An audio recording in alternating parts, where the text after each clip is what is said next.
자, 그들에 의해서 연희가 됐던 게 바로 봉산탈춤이고요.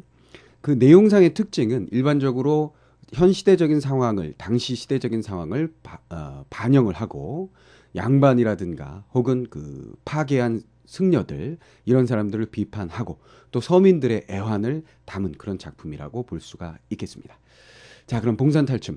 여러분들이 이거는 뭐 대부분 교과서에 실려 있기 때문에 잘 알고 있는 내용일 거예요. 그 중에서 마지막 과정인 미알 과장을 이번 시간엔 같이 한번 살펴보는 시간을 갖도록 하겠습니다.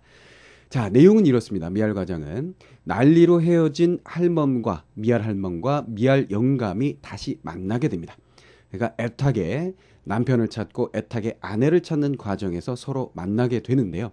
물론 이때에 서로 만날 때 할멈과 영감은 같은 그 무대에 그 무대라고 하면 장치를 가지고 있는 그런 무대가 아니고 그냥 마당이죠. 그 장이나 혹은 뭐 이런 어떤 대갓집 마당 뭐 이런 데가 바로 공연 장소가 될 텐데요. 그 공연 장소의 공연장 무대에 할멈도 영감도 함께 등장을 하고 서로 모른 채 하면서 찾고 만나고 하는 과정을 만들게 되죠. 자, 그래서 이게 바로 마당놀이 민속극의 공통된 하나의 특징이 될 텐데요. 즉 연극이 이루어지는 장소, 그러니까 무대 공간하고 그 다음에 그 연극의 내용상의 어떤 공간이 있죠. 그렇죠. 그 쉽게 그냥 내용 공간이라고 해볼까요? 내용 공간이라는 것이 일치가 되기도 하고 다르게 나타나기도 한다. 뭐 이럴 수가 있어요. 그러니까 무슨 얘기냐면 쉽게 생각하면 그 무대 공간은 마당으로 국한되어 있고 거기에 어떤 특정한 세트를 가지고 무대 장치를 가지고 변화를 줄 수 없습니다만 그 내용으로서의 공간이 자유롭게 이동할 수 있습니다. 그러니까 마당에서 여기가 강이다 그러면 강이 되는 거고 바다다 그러면 바다가 되는 거고 산이다 그러면 산이 되는 거고 무슨 말인지 알겠죠? 자, 그런 식으로 공간의 자유로움을 만들어낼 수 있는 게 바로 마당극의 공통된 특징이다라는 거 기억을 해주시고요. 자, 그래서 난리로 헤어진 할멈과 영감이 만나게 된다라는 이 첫 번째 부분에서 여러분들이 꼭 생각해야 될 것은 서민들의 애환이 담겨 있다라는 거예요. 이게 왜 서민의 애환이 되나요? 하면 바로 난리죠. 나라의 형편이 좋지 않기 때문에 나라의 형편이 좋지 않으면 항상 괴로운 것들은 서민이잖아요. 그렇죠? 괴로운 것들은 그러니까 무시하는 것 같지만 괴로운 사람들은 서민입니다. 그 서민들의 애환을 그대로 잘 보여주고 있는 부분이다라고 해석을 하시면 되겠고요. 자, 그렇게 만난 할멈과 영감이 갈등하게 되는데 그 갈등의 원인은 아들과 첩 때문이죠. 자, 아들은 영감이 할멈에게 내 자식이 어떻게 됐냐 그랬더니 자식이 죽었답니다. 호랑이에게 물려갔다라고 얘기하면서 자식을 지키지 못했다 그래서 헤어지자라고 얘기하는 부분, 아들이 갈등 요소가 되겠고요. 그 다음에 첩이 또 갈등 요소로 등장을 하게 되는데 이 첩은 돌머리집, 해가 덜머리집이라고 여기 나오죠. 영감의 첩입니다. 그러니까 할멈과 헤어진 사이에 젊고 예쁜 여인을 사귀게 되죠. 그래서 첩으로 들이게 되는데 그 할멈과 영감과 첩 사이에 삼각관계 구도가 또 만들어지게 되면서 갈등이 야기되죠. 자, 그런 할멈과 영감의 갈등이 결국은 미안 할멈의 죽음으로 끝나게 됩니다. 비극적인 장면이 되겠죠. 자, 영감이 대드는 할멈을 때리게 되고 구타를 당한 할멈이 결국은 죽게 된다라는 거죠. 자, 이런 부분을 통해서 우리가 또 생각해 볼 것은 가부장적 사회의 남성의 횡포를 그리고 있음으로써 가부장적 사회에 대한 비판 의식을 드러낸 부분이다라고 여러분들이 생각을 하시면 되겠네요. 비판 의식이 드러난 부분. 자, 그다음에 그런 죽은 미알 할멈의 넋을 위로하기 위한 어떤 제의 행위가 또 펼쳐지게 되겠는데요. 여기서 또 생각해 볼 것은 이게 풍요의 기원이라는 거예요. 뭐 밑도 끝도 없는 희한한 소리라고 생각할 수도 있겠는데 무슨 얘기냐면 첩과 그다음에 미알 할멈과의 관계를 가만히 보시면 이 첩은 젊음으로 상징이 되겠죠. 그죠? 자, 미알 할멈은 할멈인 것처럼 결국은 늙음입니다. 자, 그래서 이 봉산탈춤이라는 것이 근원적으로 살펴보면 어떤 제사의식, 그 민속적인, 풍속적인 어떤 마을에서의 무엇인가를 기원하는 역할을 했을 것이다라는 거예요. 그렇게 보면 늙음이라는 것은 결국 여인으로서 늙음이라는 것은 더 이상의 출산이 불가능한 혹은 힘든 상태를 말하죠. 젊은 여인이라는 것은 출산이 쉬운, 가능한 상태를 말합니다. 결국 출산이라는 것은 그 농사일에서 보면 그 산출량에 해당이 되죠. 그렇죠? 그렇게 보면 미안 할멈이나 첩이라는 이 그 어떤 존재가 그 당시 어떤 수확량과 관련된 신의 역할을 한다라고 볼 수 있다라는 거예요. 그런 의미에서 이미 세력이 쇠해서 더 이상은 우리의 산출량을 늘려줄 수 없는 신인 미알 할멈은 이제 사라지고 새로운 신, 우리의 풍년을 가져다줄 새로운 신으로서 첩을 맞이하게 되는 그런 과정으로서 해석이 가능하다는 거예요. 그래서 풍요의 기원이라는 이야기를 하게 된 것은 그런 어떤 제의적인 성격에서 해석을 해 본 것입니다. 자, 그 참고적으로 알아두시면 되고요. 그냥 있는 내용 그대로 보면 어쨌거나 난리에 의해서 할멈과 영감이 헤어졌다라는 것은 당시 시대적인 상황이면서 서민들이 얼마나 고통을 받고 살았느냐라는 것을 보여준다라는 것 한 가지 생각을 하시면 되겠고, 할멈과 영감의 갈등에 있어서 가부장적인 남편의 횡포의 모습을 보고 그것에 대한 비판 의식을 일깨워준다라는 거 생각을 하시면 되겠습니다. 무슨 말인지 알겠죠? 자, 특징을 살펴보면 아까 공간의 어떤 그 무대 공간에 제약이 없다라는 것이 하나의 두드러진 특징 되겠고요. 또 언어의 양면성을 가지고 있습니다. 이 양면성이라는 것은 상류층의 언어와 하류층의 언어가 공존한다는 거죠.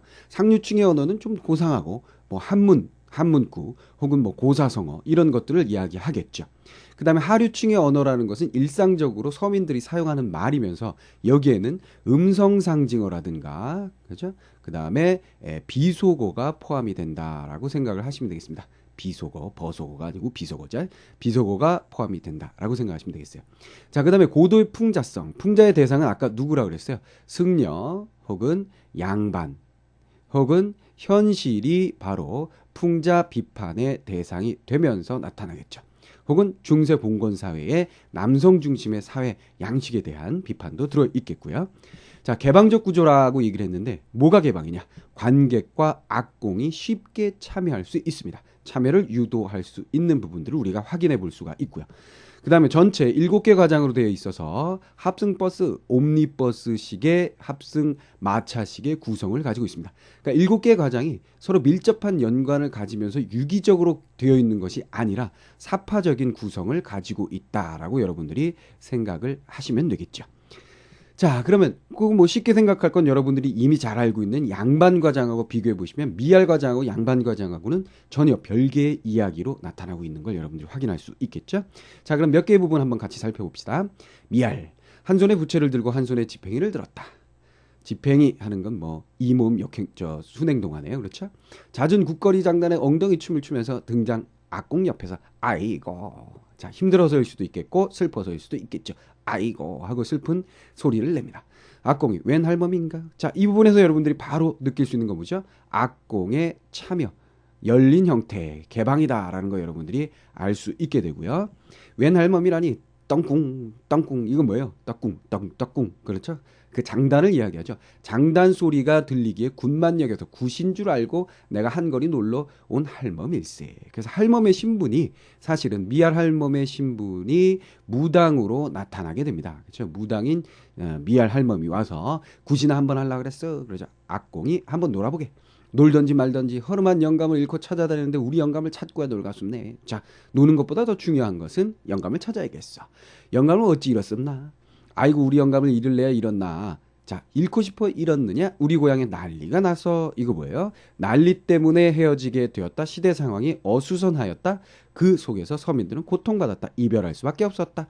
동서사방으로 도망을 하였는데 그 후로 통소식이 없음네. 고향은 어둠에 와. 저 전라도 제주 망막골이 내 고향일세. 그 영감의 모색을 대법소우. 자, 모색이라 그러면 그냥 모습입니다. 그 얼굴 모습, 얼굴 생김새를 대보시오. 이 얘기죠. 우리 영감 모색? 마모색이야. 말 같은 얼굴 생김새다 이런 얘기죠. 말새끼란 말이야. 자, 말장난을 하고 있죠. 자, 해학적인 요소가 들어있고 또 영감에 대해서 남편에 대해서 말이다 소다 해서 그 모습을 희화화 우습게 만들고 있는 장면이다 라는 거 여러분들이 알 수 있죠. 아니 소모색이야 소색이란 말이야. 아니 소모색도 마모색도 아닐세. 여기 없는 영감에 모색을 댄들 무엇하겠습나. 자, 이 부분에서 이제 악공이 도움을 주겠다라고 얘기를 하게 되고 결국 나중에 영감도 나타나서 똑같은 대사를 반복하게 됩니다. 그러다가 결국 미알과 영감이 다시 만나게 되죠. 자, 첫 번째 장면을 정리해보면 난리에 이별한 영감을 찾아다니는 할멈. 그래서 여러분들이 주의하실 것은 이 난리라는 것에 좀 주의를 해 주시면 되겠고요. 그죠? 할멈의 절박한 상황이라는 거 생각하시면 되겠고. 자, 그다음에 희화화. 남편의 모습을 굉장히 우스꽝스럽게 그려놓고 있다라는 거 주의하시고, 그다음에 악공의 참여, 개방적인 구조라는 거 여러분들이 기억을 해주시면 되겠습니다. 자, 두 번째 장면. 영감. 동시에 반갑구나 얼싸. 자, 동시에라는 건 영감과 그 다음에 할멈이 동시에 반갑구나 하고 얼싸 안고 한참 동안 춤을 춥니다. 얼싸 안고 춤이나 추어보세요. 나하고 이별한 후 어디를 다니며 어떻게 지냈습나? 그 험한 난에 할멈하고 이별한 후 나는 여기저기 다니면서 온갖 고생을 다 하였어. 쉬, 여보 할멈, 오래간만에 만났으니 아이들 말이나 물어봅시다. 아유, 그놈은 말 맙소. 인연이 또 무슨 일을 저질렀고 나서 대봐. 하도 가난해서 저산으로 나무하러 갔다가 그만 호랑이에게 물려갔다오. 인연이 이제 자식 새끼도 죽이고 나하고 살 재미가 조금도 없지 않느냐. 그러니 당장 헤어지고 말자. 헤어지려면 헤어짐세. 이놈의 첨지철은 고운년을 얻어두고 고운년 첩을 얘기하는 거겠죠. 나를 미워하지. 이별하면 같이 이별하고 미워하면 미워하지. 야, 요년아, 너는 나하고 무슨 왼수가 졌길래 저놈의 영감을 환장을 시켰냐. 내년이 죽고 나 죽으면 그만이다. 덜머리지. 아이고 사람 살리 운다. 자, 여기서 남편과 아내의 갈등의 장면이 되겠습니다. 자, 갈등의 핵심 요소 원인은 자식 새끼와 고운년이죠. 자식의 죽음과 그 다음에 첩을 들였기 때문에 질투에 의한 갈등이라고 보시면 되겠네요. 자, 두 번째 장면. 아들이 죽었다는 말에 영감은 헤어지자고 하고 미알은 첩을 시기한다. 그래서 이 작품에서 영감과 그 다음에 미알 사이, 할멈 사이에 갈등이 나타나는 부분. 그러면서 영감은 가부장적인 봉건 사회의 전형적인 가부장으로서의 남편으로서의 모습을 드러내고 있다라는 거. 그래서 비판의 대상이 되고 있다라는 거 여러분들이 생각을 하시면 되겠고요. 자, 마지막 장면. 나 싫다더니 왜 때려. 자, 그리고 나중에 계속해서 앙탈을 부리니까 재산 나누자 어쩌고저쩌고 막 다툼을 하다가 결국 두드려 패게 됩니다. 영감이 계속 때리자 미알은 악을 쓰다 쓰러져 죽는다. 에이, 그냥 속 시원히 잘 뒤져버렸다. 이거 정말 죽은 거 아니야? 이거 성질도 급하기도 해라. 가랑잎 횃불 붓기구나. 어디 한번 보자. 어이구, 이거 정말로 죽었네. 그래, 아이고 신농씨 300초야. 세상에는 명약도 많았다는데 신농씨는 뭐 전설적인 중국의 왕이 되겠고요. 300초 하면 이거 뭐 좋은 약재라고 얘기를 합니다. 세상에는 명약도 많다는데 한 첩도 못 써보고 죽었다니. 아이고 뭐 사실은 뭐 곡하는 거였으니까 아이고 하기보단 아이고 뭐 이렇게 했을 것으로 보여집니다. 남강 노인이 갑자기 등장을 하는군요. 아니 이것들이 무슨 싸움을 하는가? 오래간만에 만나디 사랑 싸움인가? 동네 요란하구나. 자, 이제 마무리를 짓기 위한 인물의 등장이 되겠습니다. 그래서 그게 처음에 이 봉산 탈춤의 그게 처음에도 어떤 제의적인 형식, 의식적인 모습이 나타나고요. 상자 승이 나와서 의식적인 형태가 나타나고 마지막도 그런 식으로 정리를 하게 되는 거죠. 아이고 이것이 무엇이냐. 아이고 지독하게 죽었구나. 여보서 동네 사람들 이것 좀 보소. 미알 할멈이 죽었구려. 아이고 불쌍하고 가련하여라. 영감 잃고 가진 고생을 하더니 그만 맞아 죽고 말았구려. 이것을 어쩐다. 이왕 죽었으니 좋은 곳 극락세계로 가라고 많은 신들을 불러서 굿이라도 해야주는 수밖에 없구려. 무당 부르러 갔네. 무당이 나타나서 혼이라도 왔다가 넋이라도 왔다가 넋이라도 왔다가 혼이라도 넋이라도 무지공산에 삼은 홀령아. 무지공산에 삼은 홀령 일찍사자 삼사자 대왕이 놀고 가는. 자, 이 사자는 뭐 저승사자를 얘기하는 겁니다. 일찍사자 월찍사자 저승사자들을 얘기하는 거고요. 놀고 가는 극락세계로 보내소서. 자, 그래서 영혼을 달래는 부분으로 마지막 마무리를 짓고 있다. 이렇게 생각하시면 되겠네요. 자, 그래서 마지막 장면은 할멈은 영감에 맞아 죽고 남강 노인이 무당을 불러 혼을 달래는 그런 장면이 되겠습니다. 자, 그래서 지금 선생님하고 살펴본 부분은 사실은 뭐 실제 봉산탈춤이 연이되었을 때보다 굉장히 순화된 말로 되어 있는 겁니다. 그러니까 비속어도 실제로는 비속어도 굉장히 많이 나오고 예스러운 말들도 굉장히 많을 거예요. 근데 여러분들이 쉽게 접근할 수 있는 현대어에 굉장히 가깝게 좀 순화된 형태라고 보시면 될 것 같고요. 자, 그래서 봉산탈춤의 전체 부분을 살펴보면 이렇게 돼 있어요. 전체가 7개의 과장이고요. 첫 번째 과장은 사상좌춤이라고 해서 상좌, 넷이 나와서 주변에 있는 모든 신에게 인사를 드리는 그런 장면이 첫 번째 과장입니다. 그래서 의식적인 제사 의식과 같은 형태를 나타내는 부분이고요. 참고적으로 여기 상좌라고 하면 그 대를 이을 만한 승려, 그러니까 스승의 뒤를 이을 만한 승려 중에 최고의 승려를 이야기하는데요. 전통적으로 이런 마당놀이 극에서는 이 상좌가 첫 번째 장면에 등장을 해서 이런 제의식을 보여주게 됩니다. 팔목중춤 제2과정인데요. 8명의 이제 목중이 등장을 하는데, 목중이라고 하면 검은 승복을 입은, 먹중이라고 하기도 하는데요. 먹중이라고 하기도 해서 검은 승려복을 입은 중을 얘기합니다. 자, 이들이 어떻게 하냐면 파괴합니다. 파괴해서 법고를 치면서 놀죠. 파괴라는 것은 그 계율을 어겨가지고 뭐랄까요, 승려로서 할 수 없는 나쁜 짓들을 하고 다니는 거 우리가 파괴라고 얘기를 하겠죠. 자, 그 다음에 3과장은 사당춤 과장입니다. 사당과 거사들이 함께 놀죠.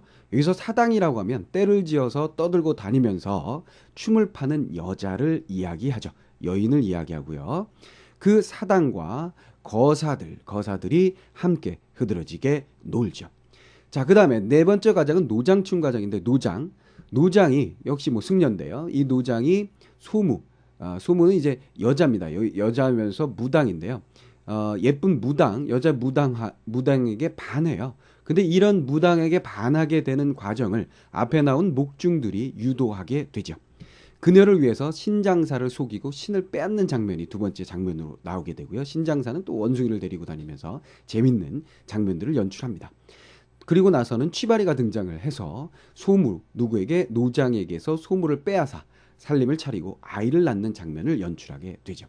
그래서 노장춤 과장은 이렇게 세 장면으로 잘게 나뉘어져 있고요. 자, 그래서 어떻게 보면 이 앞부분에 팔목중이나 사당춤이나 노장춤 장면에서는 그 승려들이 파괴한 모습을 통해서 승려에 대한 어떤 비판 의식을 보여준다, 이렇게 보시면 되겠고요. 승려들의 파괴의 모습이고, 그 다음 5과장에서는 사자춤 과장입니다. 자, 우리나라에 없는 짐승이죠. 사자가 등장을 해서 노장 파괴시킨 목중들을 회개시키게 됩니다. 혼을 내게 되는 장면이 나오겠고요. 그 다음에 6번째 과장은 양반춤 과장, 여러분들이 잘 아는 과장이 되겠고요. 그 다음에 7번째 과장은 미알춤 과장입니다. 방금 여러분들하고 살펴본 부분이죠. 미알 할멈과 미알 영감을 통해서 서민 생활의 애환을 그려주고, 동시에 첩인 돌머리집과 싸워서 미알 할미가 죽는 모습을 통해서 비극적인 장면을 연출하고, 그 다음에 돌머리집이라는 이제는 새로운 어떤 신을 모시고, 미알 할미라는 세력이 이제는 약해진 신을 보내는 그런 제사 의식의 과정을 또 보여주기도 한다, 이렇게 보시면 되겠어요. 자, 그래서 실제적으로 시험 문제에 잘 나올 수 있는 부분은 양반춤 과장과 미알춤 과장 정도라고 볼 수가 있겠고요. 그 다음에 이 미알춤 과장 부분은 이후에 배우게 될 뭐 양반춤 과장도 마찬가지고 이 앞부분도 마찬가지겠습니다만 굉장히 유사하게 계속해서 그려지고 있는 장면입니다. 그래서 다른 마당극이 시험 문제에 나오더라도 사실은 이 봉산탈춤 하나만 잘 정리를 해 놓으셔도 쉽게 접근하고 이해할 수 있을 거예요. 별로 내용상 큰 차이가 없고 특징상의 차이도 별로 없기 때문이죠. 자, 그래서 이번 시간에는 봉산탈춤의 미알 과장을 여러분들하고 한번 잘 살펴봤습니다. 그래서 언어의 양면선, 상류층의 언어와 하류층의 언어가 동시에 나타나고, 이건 원문을 봤을 때 더욱, 그 원문이라고 하면 좀 이상하죠. 그러니까 체록된 것이니까 원래의 작품을 우리가 감상할 때 좀 더 잘 나타나고요. 그 다음에 풍자성은 여러분들이 아무래도 그 양반 과장에서 더 잘 보았을 것이라고 보여지고요. 개방적 구조, 관객과 악공의 참여의 모습의 모습도 양반 과정에서 여러분들이 많이 확인을 했을 거예요.